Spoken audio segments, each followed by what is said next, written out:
Alright, so now I'm gonna do a short presentation on processing. So for those of you who are going to be working in processing, you should already have downloaded processing from processing.org, or you can go to the website, click download processing, and just choose whatever. Yeah, I block all scripts everywhere, so just 1 second there, and there we go. So usually I just go with no donation and download. Feel free to donate if you want to. And yeah, processing is based on Java. So because it's based on Java, everything you've ever learned about Java is pretty much valid processing code. But processing comes with its own IDE and a compiler that compiles your processing code into Java. Basically, that means it adds a bunch of bloat that you don't have to write yourself. So you can go ahead and do something simple. Just write up something. First, you need a setup function. You don't have to have that, but we're going to be doing interactive stuff. So we probably want a setup and a draw function. So void draw. And draw will be called about 60 times per second. So you get 60 frames per second unless you change it. You can change it with frame rate. I think it's like this. 100, and now we have 100 frames per second instead. So, but the first thing we're going to do is size. I'm going to go with 800 by 600. It will probably work fine. I don't know. We can check it out. Yeah, private networks, everything, allow access. I haven't been working on processing on this computer, so yeah. Now we have a 800 by 600 window that we can do stuff with. It's quite boring right now because all that's there is a gray background. So let's change that to white.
Maybe.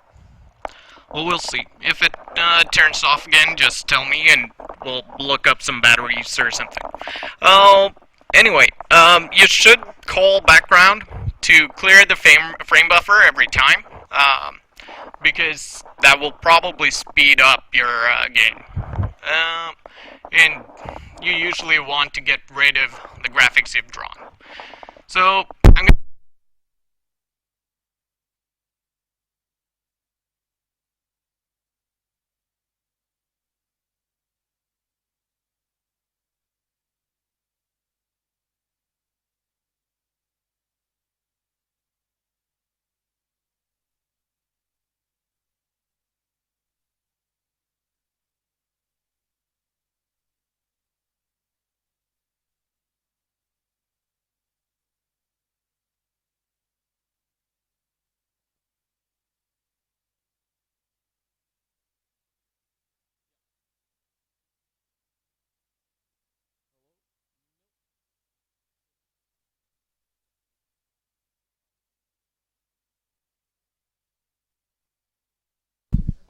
Here we go. Yep. Okay. So we probably have to turn up the volume on this because I'm not going to be holding it while I'm coding. So 1, 2, 3. Can you hear? Can you hear anything on Twitch? No. Hello? Anything? Yeah, just a little bit more. Probably there. Fine. Alright, good. Yeah. If people can't hear me, just shout out on Twitch. Someone's probably watching the feed. I'm not. So, yeah. I'm going to set Y to half of the height. So now we have the middle of the screen, right? And I'm going to draw an ellipse at X, Y. And I'm going to make it something like 50 by 50. So it's 50 pixels wide and 50 pixels high, right? And we'll see. Yeah, pretty boring. It's a black outline with the white inside. So let's change that. We'll change the fill to some kind of blue. Red, no. Green, yeah, probably 40 and 80, something like that. So we can do colors like this. For those of you who have done HTML, you're probably familiar with this format. And I'm going to turn off stroke, so no stroke, like that. That means we'll not have the outline, the black outline we saw earlier. We'll have a dark blue ball here. Okay. We can also use mouse positions, and then we use mouse X, mouse Y, and we can run it again. And now we've got a ball following our mouse pointer. And let's see, do you think I remember, let's see, capture mouse or something? No? Well, and this is where help and reference is really nice. So we'll, like that. I think people can see what it says now. We'll go to mouse. And here we should have something like, what? Nothing on mouse? Hang on. And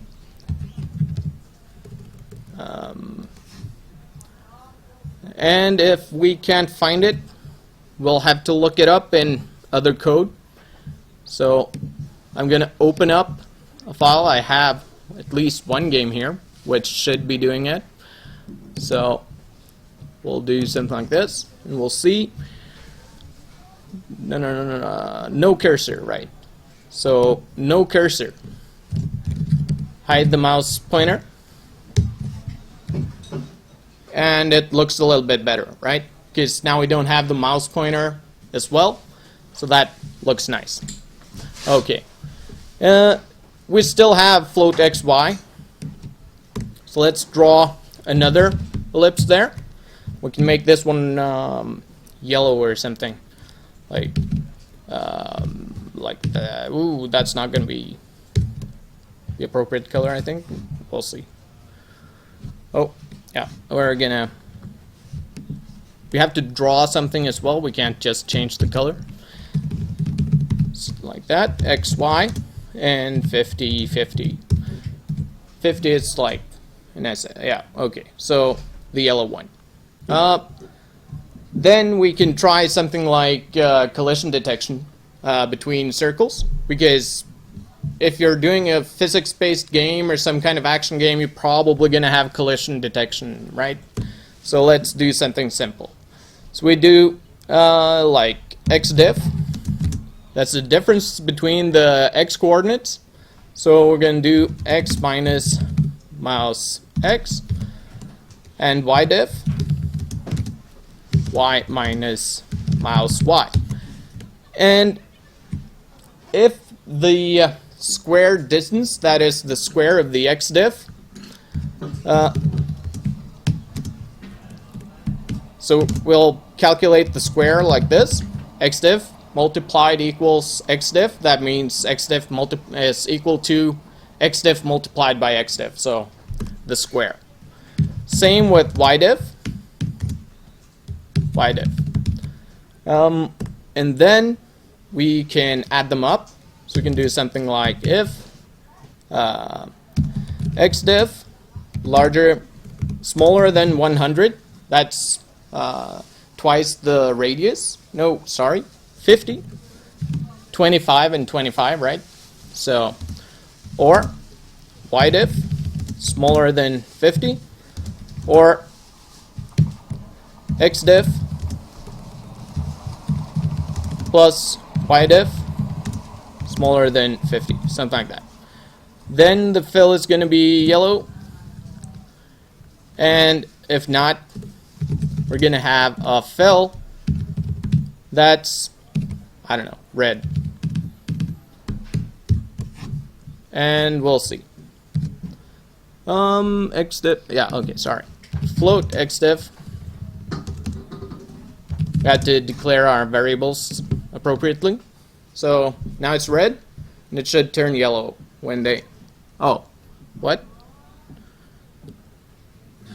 Yeah, okay. It should be these, we shouldn't have these.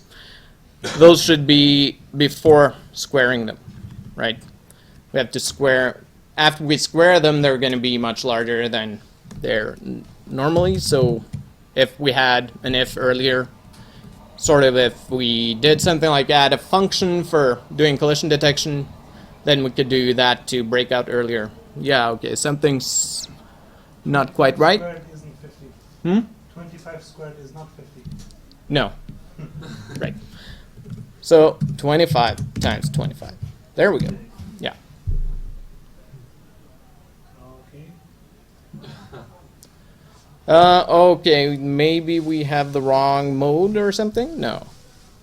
50, 50. The radius is 25. So, yeah, we can do, we can use the built-in function, right? Dist x, y, mouse x, mouse y, and then less than 25. But you need the combined radius. Yeah, 50. 50. Yeah, that's probably the problem with the earlier one as well. We need 50 by 50, right? Not 25 by 25, because that's going to be half the radius. Yeah. So now we have some simple collision detection between circular objects.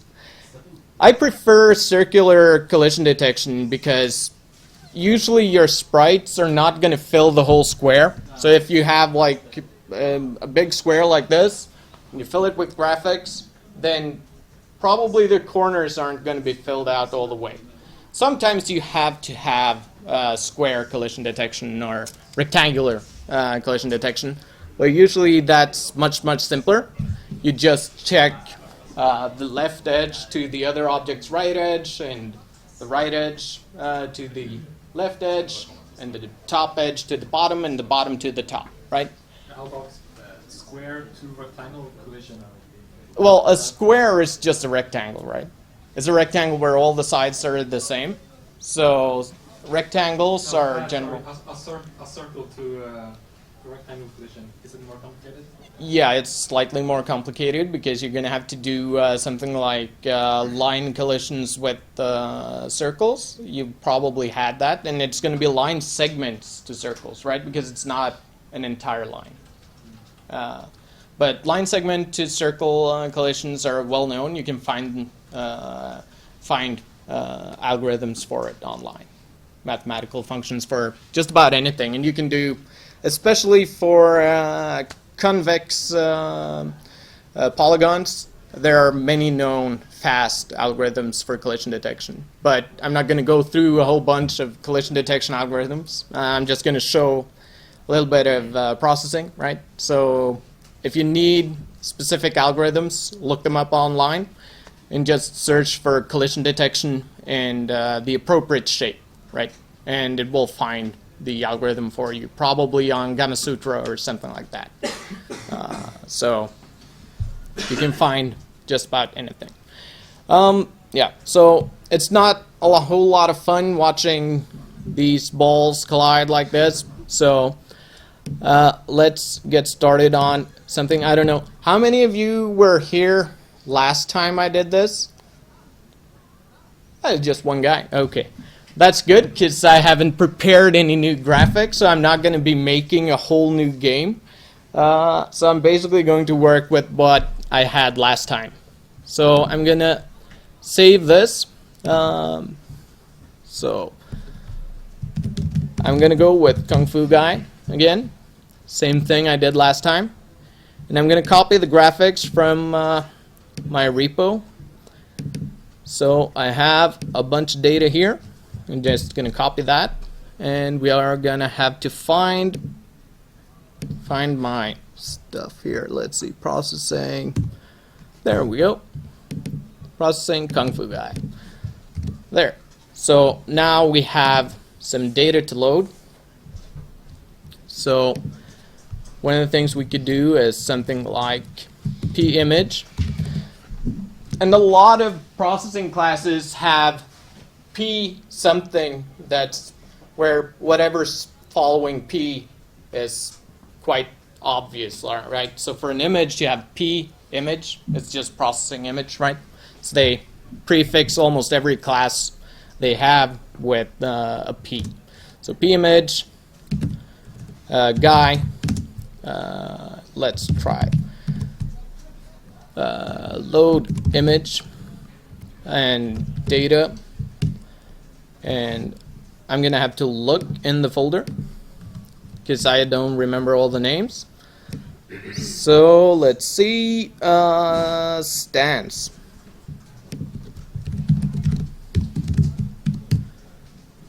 So now we have that, and yeah, we can keep X and Y for now. X and Y, like that. And I'm going to remove this stuff. Then I'm gonna just draw image. No, just image. And then let's see. The order is probably guy X Y, and maybe we can get away with just 3 parameters. Nope. Stands. We might have to load it in here.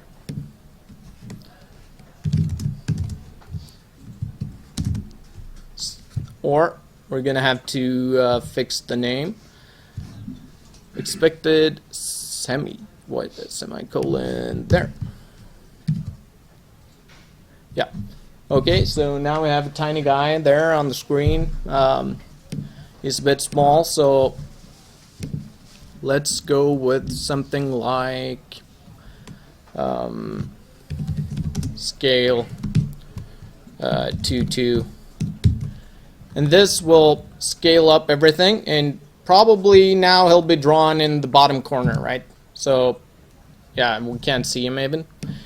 So let's go with 4 instead. Yeah, and then also you can see he's not quite centered in the picture. That's because he's drawn from the top left and down, right? So images draw from the top left down. As standard, but we can change that with image mode, center, like that. Yeah, now he should be in the middle of the screen, right? So, okay, now he's not doing anything, and yeah, so we're gonna have to do something to get him moving, right? And what I usually start doing when I get to a point like this is I start making classes. So how many are familiar with classes here? Have everyone coded Java? Most of you. Anyone not familiar with classes? No, okay. So I just choose new tab here.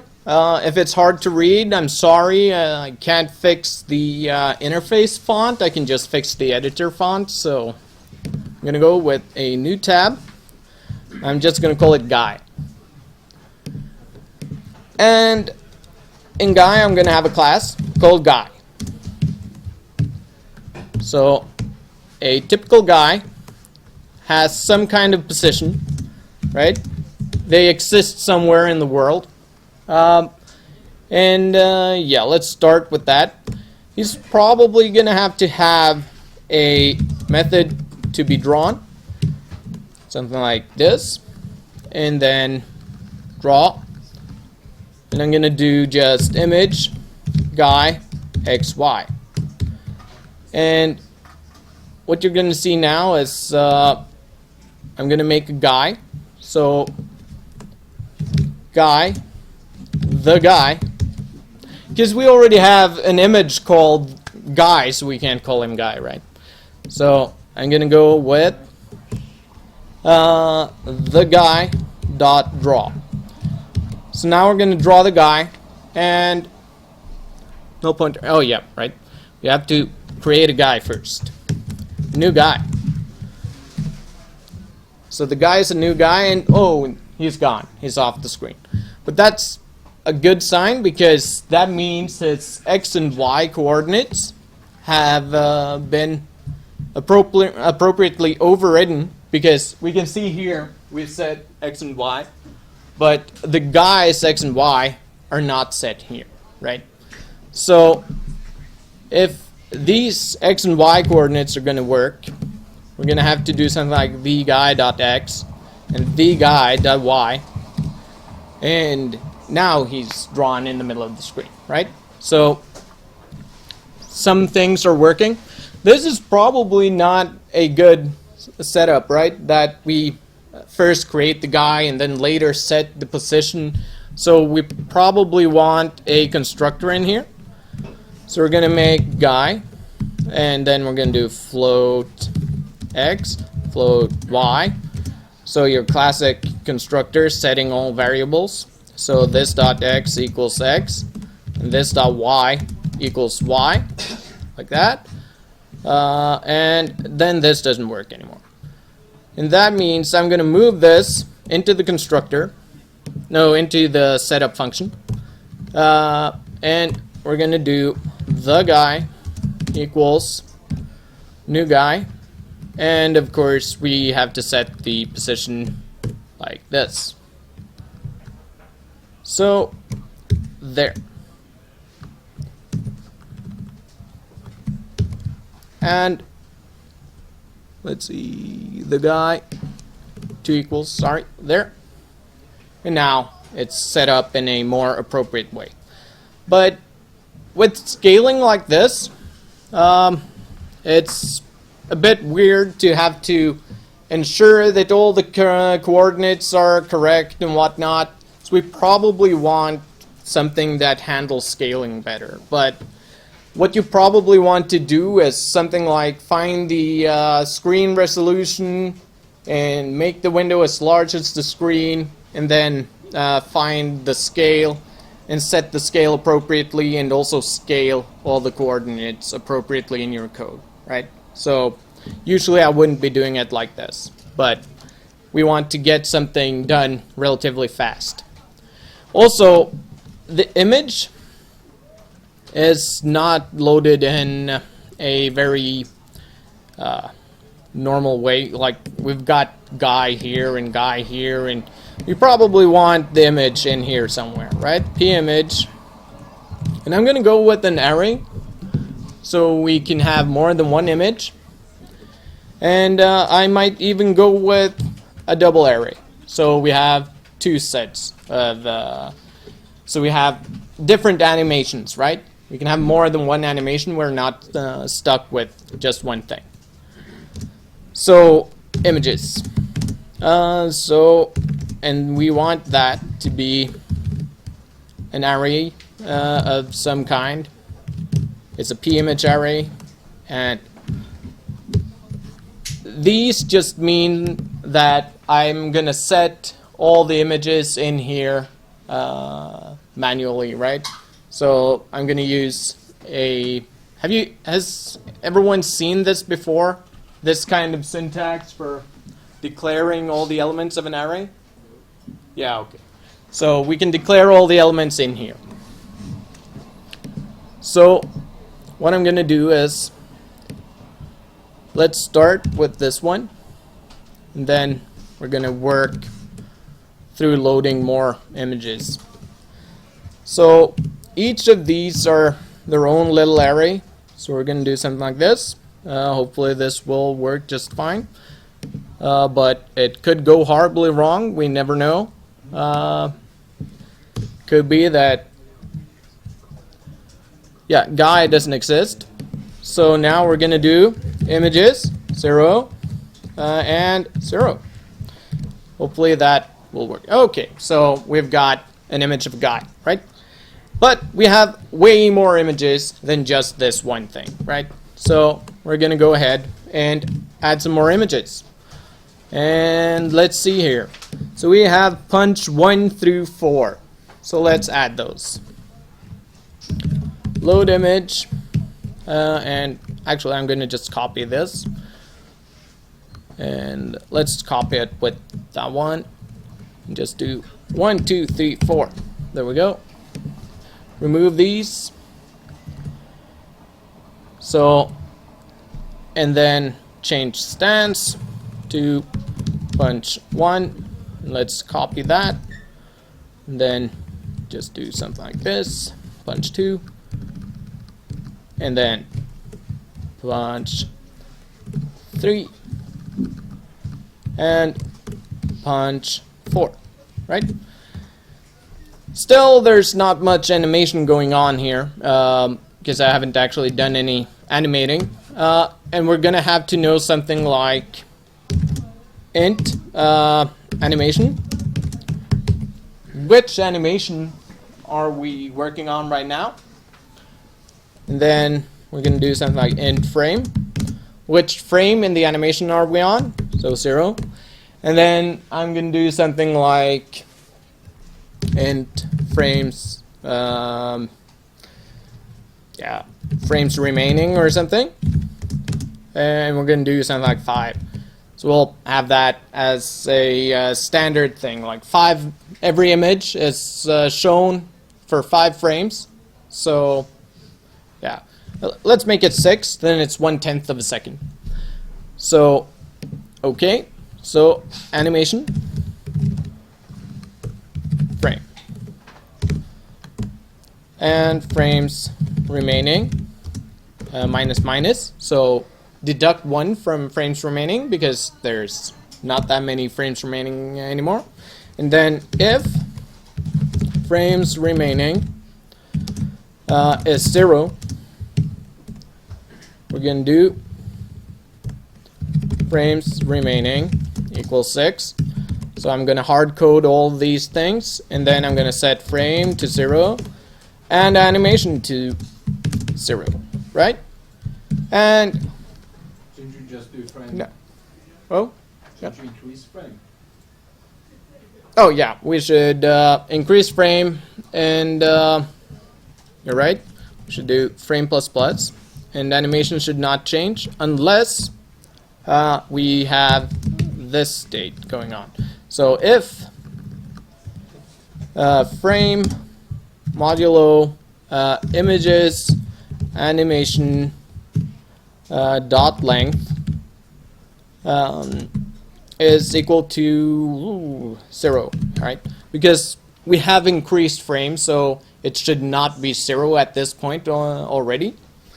So we should be fine with doing a modulo like this to check if we've gone past or to the end of the array. And then we set frame equals 0 and animation equals 0. There. But we're still not changing the animation, right? Because animation is never set to anything but 0. So now we're going to do keyboard input. I was about to say cardboard input. That would have been interesting. If anyone can make some kind of cardboard controller, go ahead. So I'm going to do key pressed. And let's see. If key equals, let's try space like that.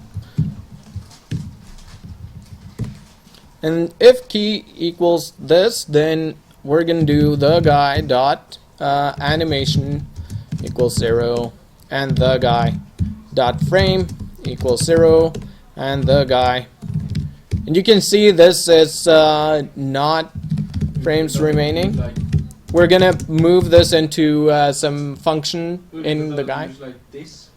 Hmm? Would it be better, instead of the guide, you just use this? Oh, yeah, but this isn't inside the guy class. So what's going on here is actually, this is a class Yes. for the guy, Ah, okay. and this is outside that class, Okay. right? So we're not in the context of the guy right now. So if I use this, then that would be a class of a type called p-applet. Yeah, it's a process. Yeah, yeah. So that would not be the appropriate. Oh, frames remaining 0. That's a very bad, like that. Nothing. So I'm gonna do print line stuff. The best print you've ever seen. Stuff, stuff, stuff. Okay. Animation 0, frame 0. Use animation 1. Oh, right. Animation 1. Thanks. And now he should punch a little bit, punch a little bit, punch a little bit, punch a little bit. Yeah, so now he's doing some punching. So, yeah. Oh, yeah, one of the issues with this one is I can do this, right? Screws up the animation. Yeah, so we're going to have to watch out for that. But first, let me do something like void punch, right? Because if I have a punch function in here, I can set the animation to the appropriate animation, but I can also check first that if animation not equals 0, you can only punch when you're not punching, right? Or doing something else. So you can't run around punching stuff while you're already punching stuff. So then animation equals 1, frame equals 0, and frames remaining equals 6. You can see some of these are not that awesome. We should probably even add another function with set animation into animation, and then do this dot animation equals animation, and then frame equals 0, frames remaining equals 6, because we don't want that 6 all over the place. And now I can actually do set animation 0 here. Yeah, and then in here I can do set animation 1. Yeah, okay, yeah. And we also have to call punch, because now we're still just doing it this way. So the guy dot punch, punch, like that. And now, no. So what? If equals 0. No. If is standing still, right? So now I can't make him punch twice by pressing it, but I can do this and hold the button down because key pressed here will actually run every time the frame is updated, or well, actually, it depends on your key repeat setting in your operating system. So you can actually adjust your setting to whatever you feel like is an appropriate turbo setting, right? If anyone's had an old console with like special controllers, you could turn on turbo and hold the buttons down instead of pressing them repeatedly. So often I do something like punch button, something like this, boolean punch down equals false. And in here I'm going to set punch down equals true, and then I'm going to do something like key released and we are going to have some kind of function like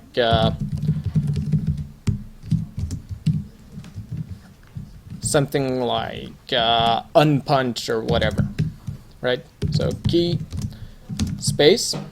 If you release the space bar, then the guy dot, yeah, I'm just gonna hack it, punch down equals false, like that. So no, because I'm not checking it. If not punch down and add. Yeah, so now I have to press it repeatedly to actually punch multiple times. So that's often something you want to do. You want to have some kind of variable to keep track of what buttons are being pressed at the time. Because it can get very annoying with that key repeat, because the first time it's probably 1 second long.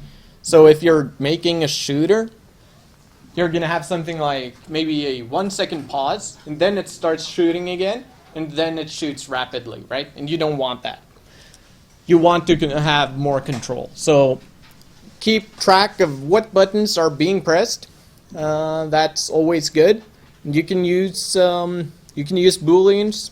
For those of you who are familiar with bit fields, you can use an integer or something. But that's a bit more advanced.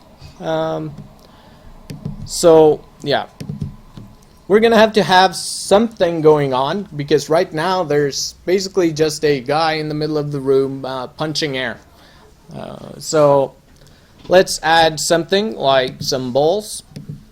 All games are better with balls. Ball. So class ball. And very often you might want to have some kind of superclass that contains all physical objects, right? Because all physical objects are probably going to have a position. That's something that's just in any game with some kind of physics, you're going to have a position for physical objects. All of them are probably going to have a draw function. So fill some kind of color. 0000 FF, super blue, and then just ellipse X, Y, and let's see, 50-50. I like that size. I don't know. And we're gonna need some balls, so I'm probably going to add a velocity, so because we want these balls to move around. It's kind of boring with balls that don't move. You can try it. Yeah. Sometimes I wish processing was even more script-like, because it would, then I wouldn't have to write the types out. But you know. So, and now I'm gonna have to do all this Java bloat stuff. So there are some things that are still very Java-like, even if it's a bit simplified.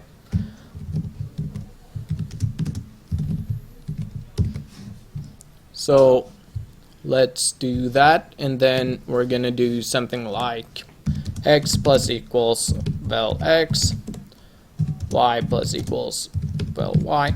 Actually, I'm not gonna be doing a I'm not going to change the vertical position, actually, but yeah. Anyway. So, ball B. We're probably going to want to have multiple balls, so I'm just going to go ahead and do that right away. And new ball 10 balls. So, we're going to have to make all those. So, and I equals 0, I less than balls dot length, I plus plus, and let's do something like balls I equals new ball, and then the x position we're gonna do something like we can't do width here. We're gonna have to do width divided by 2 plus something like I times 100, and then height divided by 4. Height divided by 4 because we want it in the middle of the screen, and width divided by 2 because we want it off screen, right? So, and the x velocity is going to be something like minus 5.0, and nothing for that one. And then we're going to do 4 ball B balls. This just says that we're going to do something with every ball. So for each ball, I'm going to do something, right? And what I'm going to do is I'm going to draw the ball. Draw the ball. Go. No, something's wrong. What? Length. Like that. Okay, those balls are a bit big. Oh, they're okay, I guess. So something like we're gonna have to have some collision detection here, right? So if the ball is if b dot x less than the guy dot x plus 25 maybe, yeah, probably good. And I'm going to kill the ball by moving it. B dot x equals minus 100. Something like that. Now the ball is just going to disappear when it gets close to him, hopefully. Yep. Boom, gone. Right? So, right? That's a very bad way of doing collision detection, of course. But, you know, it's close enough. But what we want to do now is, if he's punching the ball, we want the ball to just disappear. But if he's not punching the ball, we want the guy to fall over. We're going to need to have a new animation for the guy. And that animation is going to be a fall animation. And let's see, we probably have some falling graphics here. Yeah, fall back. 1, 2, 3, 4. Right? So let's do this, then there, and we're gonna do this and fall back.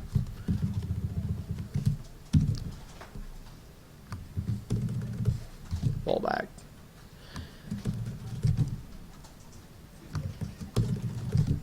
Okay, so now we have a new animation.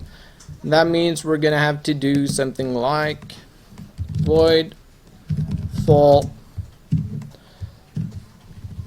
So if the ball hits him, if animation, he can't fall over if he's punching, right? So this is probably a good enough check. Set animation 2. There we go. This is going to look pretty weird because he's going to, you know, like come back to life right away when the ball hits him. But what we're going to do is the guy dot fall. So fall back is, the B's are capitalized. So there, whoa, back. But we're starting to have something that kind of resembles a game. Boom, boom, boom. Yeah. The timing is, oh, yeah. We're not checking if the ball is actually passed by him, right? So we're only checking if the ball has gotten close enough from that side when we're not doing a bounce check on the other side. Not that it matters, because either he's going to fall over or he's going to be punching the ball, right? So what I want to do is actually, yeah, let's see what we're going to do here.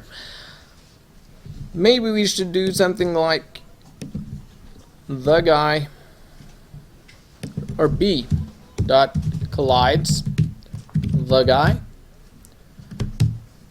Actually, we don't need the guy even, because it's not going to be colliding with anything but the guy, right?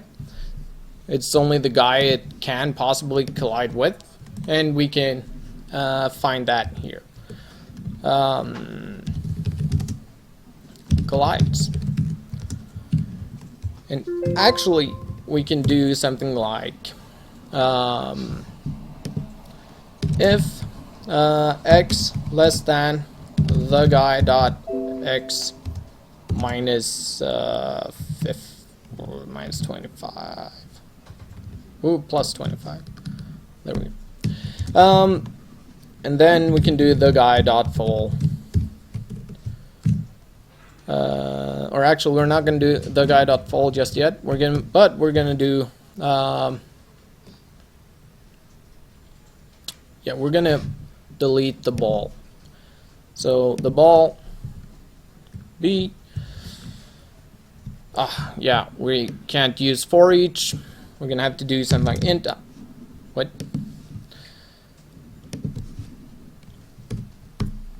Int I equals 0. I less than B balls dot length I plus plus, right? And then we can do something like ball B equals balls I. B dot draw, B dot collides, and then here we're gonna do balls I equals new ball, and then width divided by 2 plus I times 100.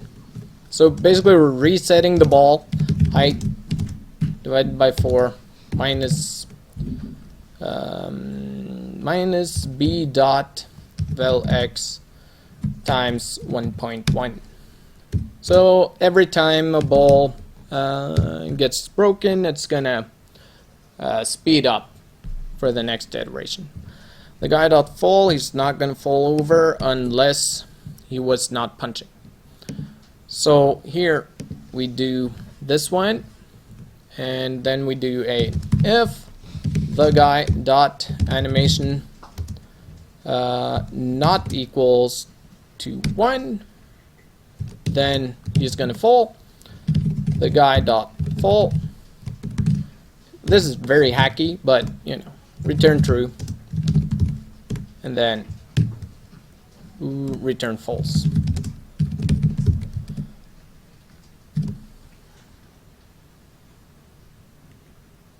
We should be seeing no new balls. Balls I equals new ball, blah blah blah. Oh, minus. We don't need minus because the ball already has a negative speed. Yeah, okay, here we can see ball speeding up. Yeah, way too fast, but you know. So something like 0, 0, 0. There we go. Now they're gonna speed up very slowly. There's still way too many balls. Yeah, okay, because it's always the first one colliding and it's gonna go off. Yeah. We're gonna do something like that. Okay. Anyway, we have to check the, yeah, it's already checking that, and I'm gonna change the size here because it's way too big. 20, probably fine. 20, 20, and then plus 10, plus 25. It's fine. Then, yeah. Okay. So the first one didn't kill him, but the second one did. So basically, this is a very basic game here. We probably want a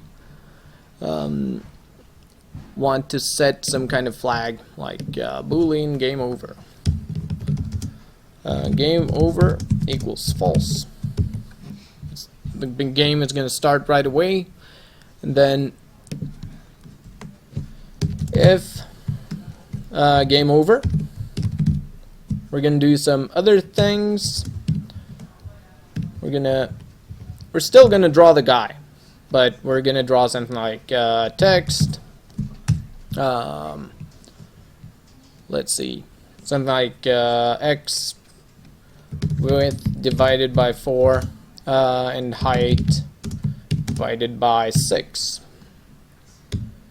Let's see, we need some text to display here, something like game over, man, something like that. Okay, so we probably want, okay, we'll see what happens with that, and then the guy dot draw, and then return.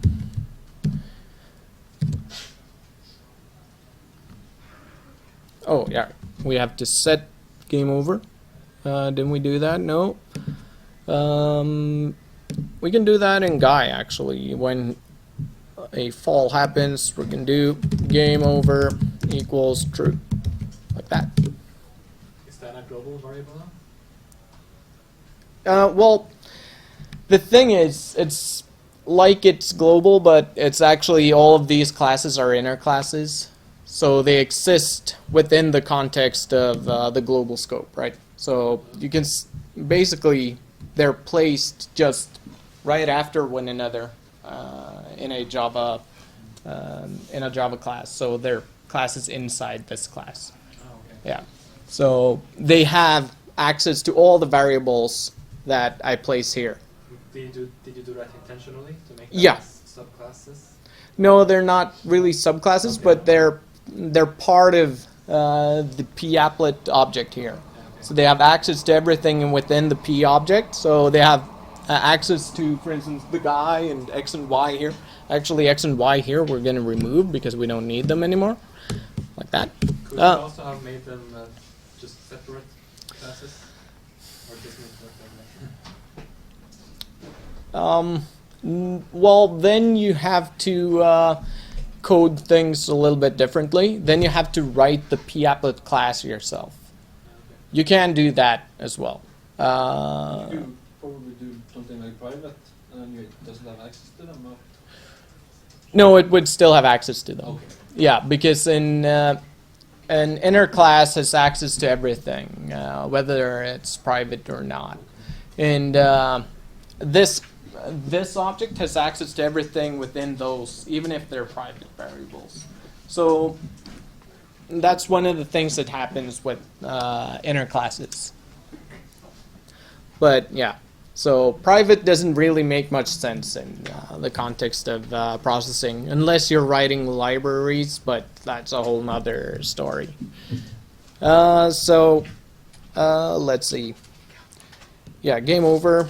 That works.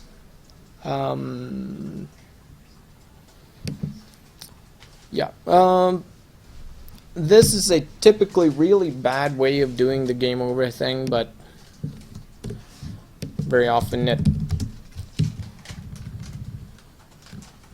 we're gonna draw the guy anyway, so let's do this.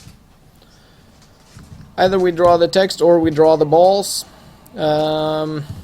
There's an auto format thing here, Control T. So yeah, it still lags. This is something with this has to do with jump prediction. It thinks that because the else part here is always being run, it should always run it. So you should actually structure your game a little bit differently. For instance, I have a more finished version of this game here, and you can look at what I do. Yeah, so here we have a different structure. We have sprite sheets, so it's general and stuff like that. But here I use the switch instead, and I use different methods for drawing the different states of the game.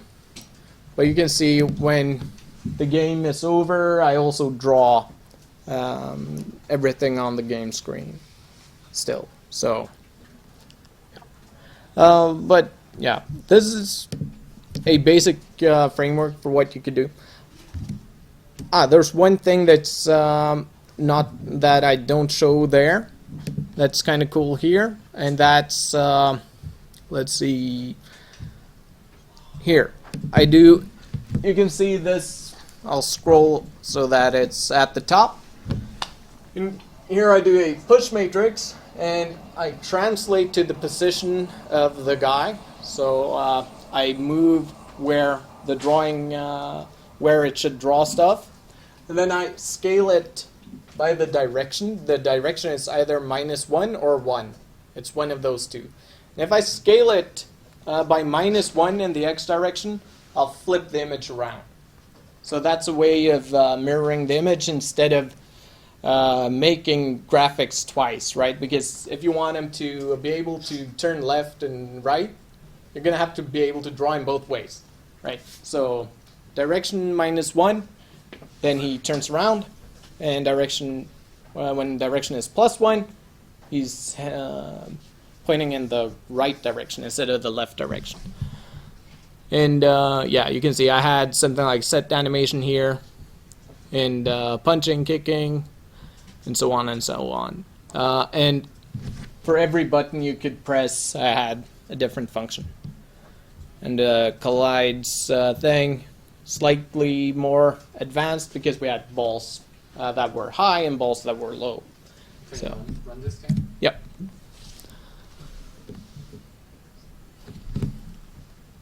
Let's see if I remember. Okay, yeah, okay.